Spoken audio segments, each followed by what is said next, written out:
Assalamualaikum warahmatullahi wabarakatuh. Bismillahirrahmanirrahim. Alhamdulillahi rabbil alamin. Wassalatu wassalamu ala asyrafil anbiya'i wal mursalin wa ala alihi wa sahbihi ajma'in. Subhanaka la ilma lana illa ma 'allamtana innaka antal alimul hakim. Rabbi shrah li sadri wa yassir li amri wahlul 'uqdatam min lisani yafqahu qawli. Rabbana zidna ilma warzuqna fahma, amin ya rabbal alamin. Alhamdulillah, tuan-tuan dan puan yang dirahmati Allah, kita sambung lagi bacaan dan pengajian kitab Bustanul Arifin karangan Al-Imam An-Nawawi rahimahullah ta'ala yang wafat pada tahun 676 Hijrah. Baik, kita sambung muka surat 79 Al-Hadithus Tsamin, iaitu hadis yang ke-8. Hadis yang ke-8, kalau yang pakai kitab macam saya pakai ini, kitab ini, kita sambung muka surat 79. Kalau yang pakai kitab yang disediakan di dalam link PDF, dalam link PDF, ialah kita baca muka surat 65. Kita baca muka surat 65. Okey, kita baca muka surat 65. Qala al-muallifu al-Imam An-Nawawi rahimahullahu ta'ala wa nafa'ana bi'ulumihi fid darain. Amin ya rabbal alamin. Al-hadithus tsamin an Abi Hurairah radhiyallahu anhu qala qala Rasulullah sallallahu alaihi wasallam ayyuhan nas innallaha thayyibun la yaqbalu illa thayyiba.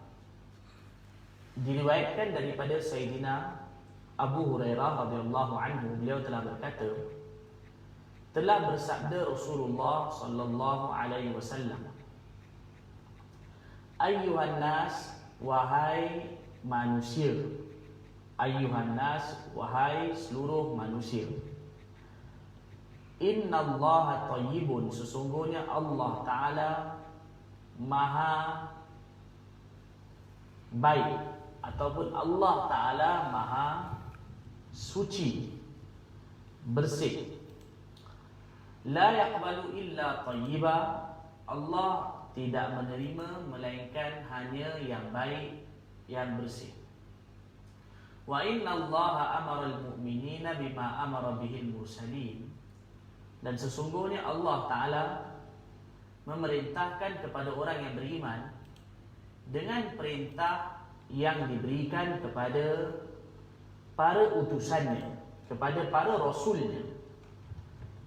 Faqala ta'ala ya ayyuhar rusulu kulu minat tayyibati wa'amalu salihah. Maka Allah Ta'ala berfirman, wahai para rasul, makanlah daripada apa yang baik-baik dan lakukanlah oleh kamu amal salih. Wa qala ta'ala, dan Allah Ta'ala juga berfirman, ya ayyuhalladzina amanu kulu min tayyibati ma razaqnakum. Wahai orang-orang yang beriman, makanlah daripada apa yang baik-baik, daripada apa yang baik-baik yang kami rezekikan kepada kamu, apa yang kami berikan kepada kamu.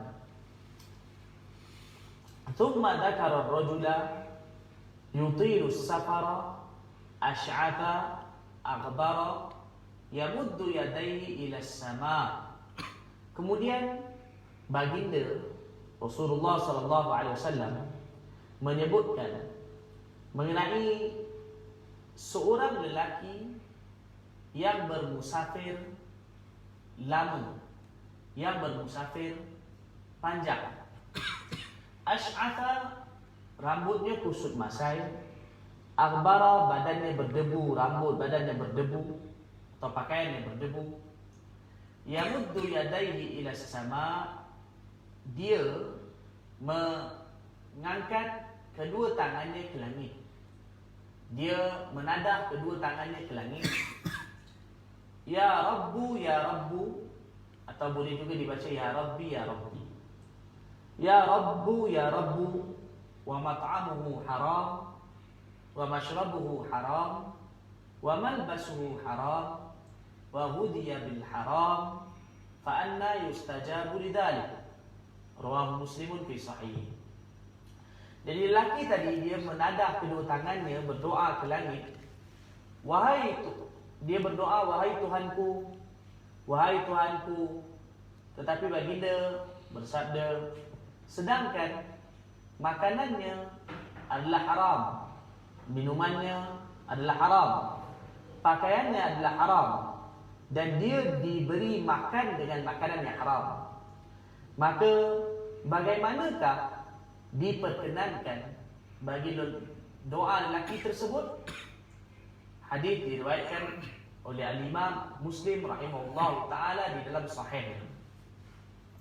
Baik, tuan-tuan dan puan-puan yang dirahmati Allah Ta'ala, hadis yang ke-8 ini ialah hadis yang baginda Rasulullah SAW menyampaikan kepada kita berkenaan dengan kepentingan mencari rezeki yang halal dan juga baik. Rezeki yang halal dan juga rezeki yang baik dan halal. Sehingga kan baginda Rasulullah SAW memberitahu bahawa seperti mana Allah Ta'ala zat yang maha suci, Allah juga suka perkara yang baik-baik, perkara yang bersih, yang halal. Dan Allah memerintahkan kepada orang beriman perintah yang sama dengan seperti perintah yang diberikan kepada para Rasul. Maksudnya nak bagi tahu perintah untuk mencari perkara halal dan yang baik ialah begitu penting, sehingga kan Allah perintahkan kepada para Rasulnya. Dan perintah yang sama juga Allah Ta'ala perintahkan kepada orang beriman untuk makan daripada perkara yang baik-baik. Nak bagi tahu bahawa makan perkara yang halal, makan benda yang halal ialah merupakan perkara yang sangat penting. Selepas itu baginda Rasulullah SAW menyampaikan kepada kita berkenaan dengan bahayanya makanan yang haram, bahayanya sumber pendapatan yang haram. Apa dia bahayanya?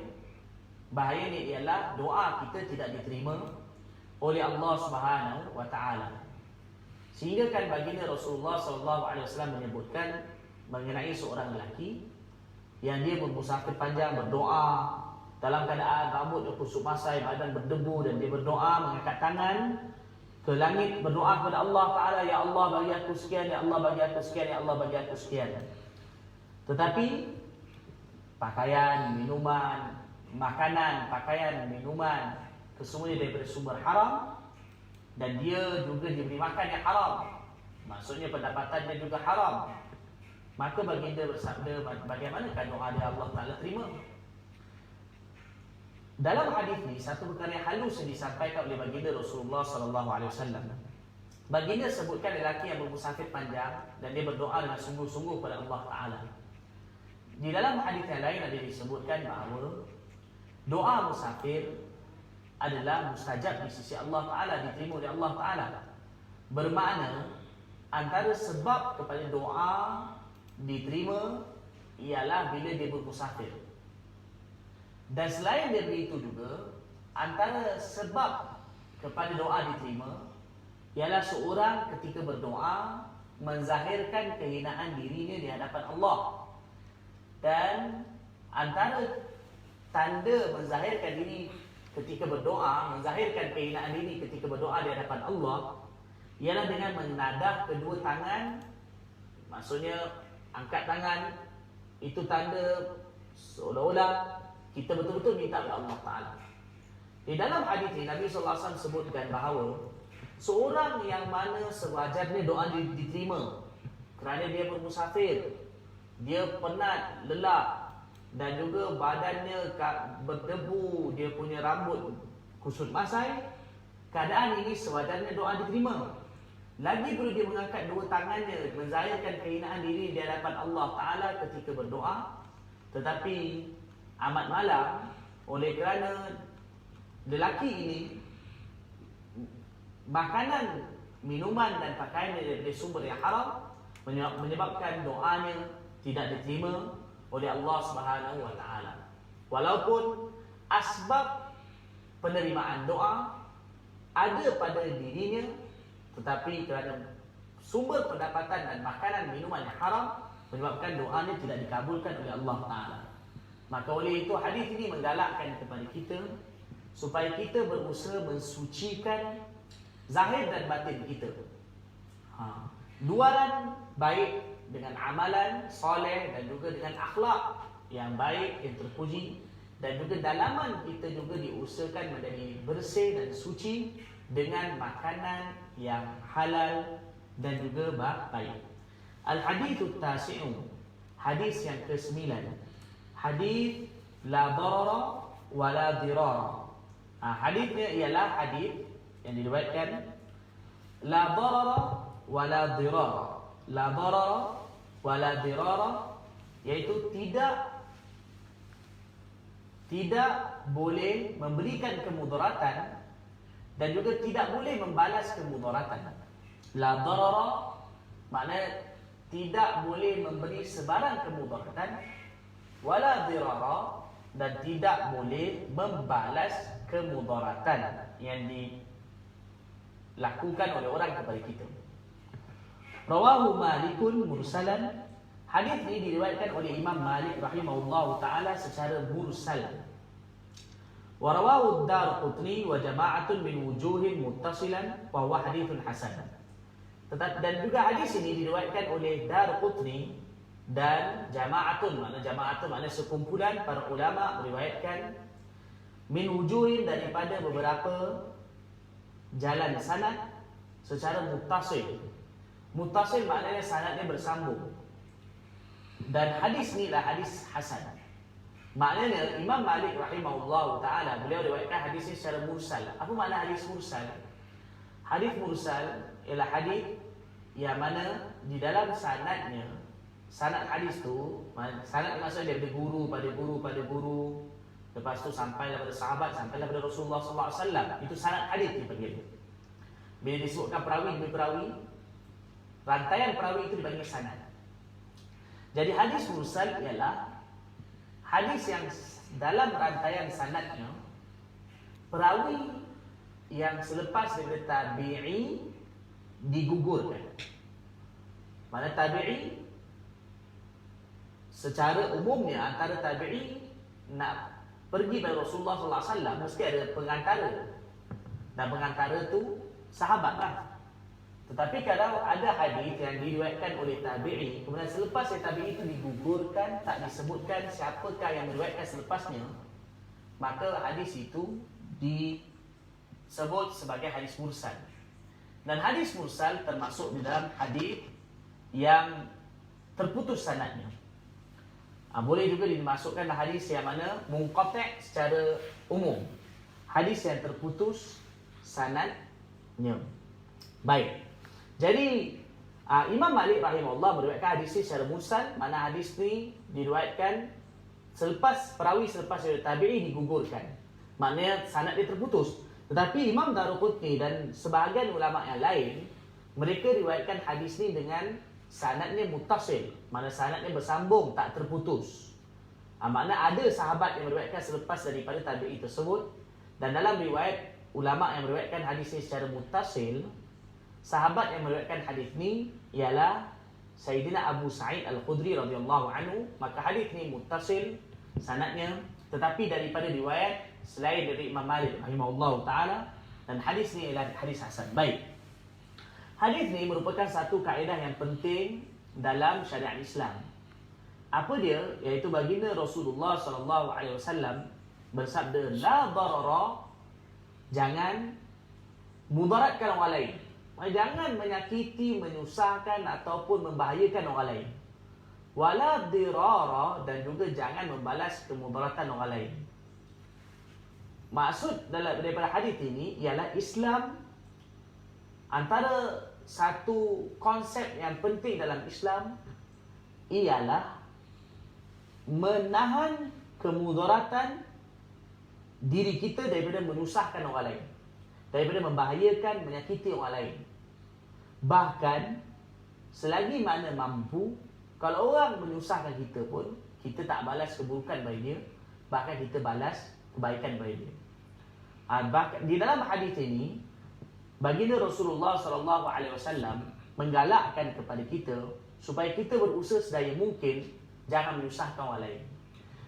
Dan dalam Islam juga, Islam ialah menyenangkan dan memudahkan orang lain. Maksudnya, Islam mendidik kita supaya memudahkan dan memberi manfaat pada orang lain. Jangan memberi mudarat pada orang lain, dengan apa cara sekalipun. Dalam hadis ini menjadi kaedah yang penting dalam Islam, sehingga keluar satu kaedah fiqh dalam Islam, yang kaedah tersebut disebut dengan daf'ul madarrah muqaddam ala jalbil maslahah. Apa dia? Iaitu menolak kemudaratan didahulukan daripada mendapatkan kebaikan, maslahat. Dapatkan kebaikan, maslahat. Maksudnya, ada dua perkara. Satu ialah kita panggil mudarat. Satu lagi ialah perkara itu ada manfaat. Kalau ada dua ini bertembung, maksudnya kerana ada perkara yang mana dia itu ada mudarat dan dalam masa yang sama juga ada manfaat. Tapi kalaulah ia ditinggalkan, maka dapat dielakkan mudaratnya. Tapi manfaat tak dapat, tapi mudarat dapat dielakkan. Maka bila bertembung antara ini, dua ini, sebagai contohnya, satu perkara itu dia ada, kalau dilakukan sebagai contohnya ada mudarat, ada manfaat. Tapi kalau tak dilakukan, automatik mudarat itu dapat dielakkan. Tak kena. Tapi dalam masa yang sama juga manfaat tak dapat. Sebab ni tak dilakukan. Maka pada ketika itu lebih diutamakan menolak mudarat berbanding dapat manfaat, dapat maslahat kebaikan. Maka ketika itu datang kaedah daf'ul madarrah muqaddam ala jalbil maslahah, bahawa menolak mudarat lebih diutamakan, lebih didahulukan berbanding mendapatkan manfaat ataupun mendapatkan maslahat. Dia daripada hadis ni, sehingga terbitnya kaedah fiqh. Kerana itu, ini hadis yang mana kita baca ini semuanya ialah hadis-hadis yang penting, hadis-hadis yang mana begitu tinggi nilainya di dalam syariat Islam. Baik. Al-hadithul ashiru, hadis yang ke-10. Al-hadithul ashiru, hadis yang ke-10. An Tamim ad-Dari radhiyallahu anhu qala anna an-nabiyya An Tamim ad-Dari radhiyallahu anhu anna an-nabiyya sallallahu alaihi wasallam qala ad-dinun nasiha qulna liman qala lillahi wa li kitabihi wa li rasulihi wa li a'immatil muslimina wa 'ammatihim, rawahu Muslim. Diriwayatkan daripada Sayyidina Tamim ad-Dari radhiyallahu anhu bahwasanya Nabi sallallahu alaihi wasallam telah bersabda, ad-dinu an-nasiha. Agama itu an-nasiha, benar-benar ialah merupakan nasihat. Agama ialah nasihah. Agama itu benar-benar nasihat. Kami telah bertanya, kami ini makna para sahabat, liman, kepada siapa? Maka baginda bersabda sallallahu alaihi wasallam, baginda sallallahu alaihi wasallam bersabda, lillah, kepada Allah, wali kitabi, kepada kitabnya, wali rasuli, kepada rasulnya, wali a'immatil muslimin, dan kepada pemimpin-pemimpin orang Islam, wa ammatin, dan orang awam di kalangan mereka. Hadis ini diriwayatkan oleh Imam Muslim rahimahullahu taala. Baik. Tuan-tuan dan puan-puan yang dirahmati Allah, hadis ini ialah hadis yang merangkumi sebenarnya seluruh hidup kita. iaitu baginda Rasulullah SAW menyebutkan agama ialah nasihat. Tapi satu perkara yang sangat penting, nasihat dalam hadis ini ialah bukan nasihat dalam bahasa Melayu yang macam kita faham. Sebab kalau dalam bahasa Melayu, nasihat-nasihatlah. Makna kita bagi tunjuk ajar pada orang, kita ingatkan dia, kita nasihat dia. Tapi tak, kalau kita tengok hadis ini, kita tak boleh terjemahkan. Memang tadi kita terjemah nasihat tu dengan nasihat, tetapi nasihat di sini ialah tidak boleh difahami macam dalam bahasa Melayu. Kerana kalau kita tengok depan dia, bila sahabat tanya, kepada siapa? Baginda bersabda kepada Allah, kitabnya, Rasulnya. Macam mana kita boleh bagi nasihat kepada Allah, bagi nasihat kepada kitab Allah, bagi nasihat kepada Rasulullah? Allah, Al-Quran, Rasulullah tak perlu nasihat. Ya, pemimpin orang Islam dan orang awam perlukan nasihat. Tetapi bermakna, kalau kita faham nasihat ini memberikan nasihat macam dalam bahasa Melayu, maknanya terjemahan hadis ini tak kena. Bahkan kefahaman hadis ini juga tak kena. Jadi di sini, dalam hadis ini, yang dimaksudkan dengan nasihat ialah, ada para ulama yang menjelaskan nasihat di sini ialah menjalankan tanggungjawab nasihat. Atau boleh juga nasihat ialah memberi makna menjaga kepentingan. Menjaga kepentingan dan juga menjalankan tanggungjawab. Ini boleh juga diterjemahkan nasihat di sini. Ada juga nasihat diterjemahkan dengan menginginkan kebaikan. Sebenarnya kebaikan itu semua kembali pada diri. Tapi walau bagaimanapun, nasihat ialah seorang itu dia mengambil berat mengenai tanggungjawab dirinya untuk ditunaikan pada orang lain. Jadi kalau kita terjemah nasihat begitu, maka baru kena pada semua tempatnya. Baik, kita terjemah dengan menjalankan tanggungjawab pun boleh. Jadi bila sahabat bertanya agama ialah nasihat, menjalankan tanggungjawab kepada siapa? Maka baginda bersabda kepada Allah. Agama ialah nasihat kepada Allah, jalankan tanggungjawab kita kepada Allah Ta'ala. Sebagai hamba Allah Ta'ala, beriman kepada Allah, tunaikan perintah Allah Ta'ala, jauhi larangannya. Kepada kitabnya, kepada Al-Quran, kita baca Al-Quran. Pertama, beriman kepada Al-Quran, mengagungkan Al-Quran, membaca Al-Quran, menghafal Al-Quran, beramal dengan Al-Quran dan menyebarkan Al-Quran. Ini adalah tanggungjawab kita dengan Al-Quran. Tanggungjawab kepada Rasul sallallahu alaihi wasallam, beriman kepada Rasulullah sallallahu alaihi wasallam, menta'zimkan Rasulullah, memuliakan baginda, menyayangi baginda, mengasihi baginda melebihi segala-galanya, dan juga menghormati orang yang ada kaitan dengan Rasulullah sallallahu alaihi wasallam, dan juga mengamalkan sunnah baginda Rasulullah sallallahu alaihi wasallam. Wali a'immatil muslimin, nasihat kepada menjalankan tanggungjawab kepada pemerintah orang Islam, ini bermakna taat kepada mereka pada perkara yang mereka perintahkan yang tak bercanggah dengan perintah Allah dan Rasul. Maksudnya, kalau pemimpin kaum muslimin memerintahkan kepada kita perkara, yang mana perkara itu walau ialah tak bercanggah dengan perintah Allah dan Rasul, maka kita perlu mentaati mereka. Tapi kalau melanggar perintah Allah dan Rasul, tak boleh taat. Maka waktu itu haram untuk kita taat pada mereka. Dan juga kalau mereka tersalah, tegur mereka dengan hikmah, sampaikan kebaikan kepada mereka. Bahkan Imam Nawawi rahimahullah juga disebutkan, termasuk dalam nasihat kepada pemimpin kaum muslimin, berdoa kebaikan untuk mereka. Kenapa? Kalau kita doakan mereka baik dan mereka jadi baik, maka kita pun dapat kebaikan. Sebab kerana kalau orang yang besar ni, kalau dia buat kerosakan dia ni akan terkena pada semua orang yang berada di bawahnya. Jadi kerana itu mendoakan kebaikan untuk mereka supaya kita juga dapat kebaikan. Wa ammatihim, dan juga buat nasihat kepada semua orang awam Islam ialah kita menginginkan supaya mereka mendapat kebaikan. Mereka tunaikan perintah Allah, jauhi larangannya, dan juga kalau membantu mereka dalam perkara kebaikan. Dan kalau mereka salah, sampaikan perkara yang betul kepada mereka, tunjuk ajar mereka, dan juga perkara-perkara yang lain yang berkaitan dengan orang-orang Islam. Jadi ini nasihat. Jadi agama itu ialah kita menjalankan tanggungjawab kita menjaga kepentingan Allah, Al-Quran, Rasulullah dan juga pemimpin kaum muslimin dan juga seluruh orang Islam, maka itulah nama dia agama. Al-Hadithul Hadi Asyara. Al-Hadithul Hadi Asyara an Abi Hurairah radhiyallahu anhu annahu sami'a an-nabiy sallallahu alaihi wasallam yaqul ma nahaitukum anhu fajtanibu wa ma amartukum bihi fa'alu minhu mastata'tum.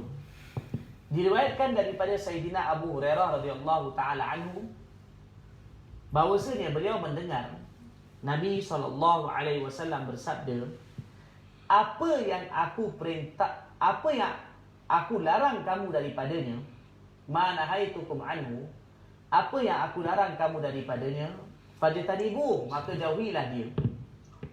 Wa ma amartukum bihi, dan apa yang aku perintah kamu melakukannya, faf'alu minhu mastata'tum, maka lakukanlah semampu kamu. Fa innama ahlakal ladina min qablikum kathratu masailihim wa ikhtilafuhum ala anbiya'ihim muttafaqun ala sihhati. Maka halnya perkara yang membinasakan orang yang sebelum kamu ialah banyaknya pertanyaan mereka dan penentangan mereka terhadap para nabi mereka. Hadis ini disepakati kesahihannya, maksudnya diriwayatkan oleh Imam Bukhari dan Imam Muslim. Baik, tuan-tuan dan puan yang dirahmati Allah Ta'ala, hadis yang ke-11 ini ialah hadis yang mana baginda Nabi SAW mengajak kepada kita supaya perintah Allah Ta'ala kepada diri kita, kita tunaikan semampu mungkin.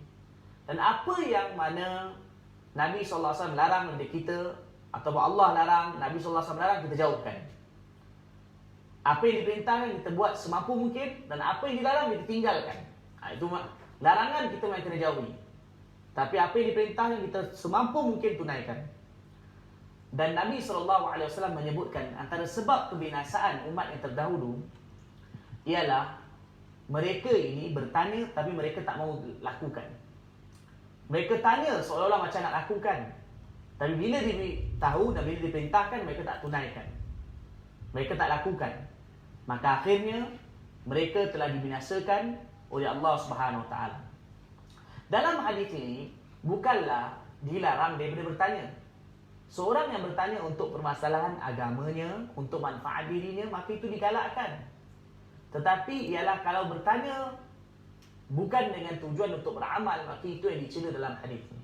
Maksudnya dia bertanya saja-saja, tak ada faedah pertanyaan, bukan untuk faedah beramal, maka itulah yang dilarang di dalam hadis ini. Jadi oleh kerana itu, baginda Rasulullah SAW melarang kita daripada bertanya yang tak ada faedah dan bertanya saja-saja, dan kemudian lepas tu bila disampaikan kita tak beramal. Jadi umat yang terdahulu mereka banyak tanya, lepas tu mereka menentang Nabi mereka. Menentang Nabi mereka ialah bermakna mereka tidak menunaikan perintah yang disampaikan oleh Nabi mereka selepas Nabi mereka beritahu pada mereka jawapan kepada pertanyaan mereka. Itu yang dikarang dalam hadis ini.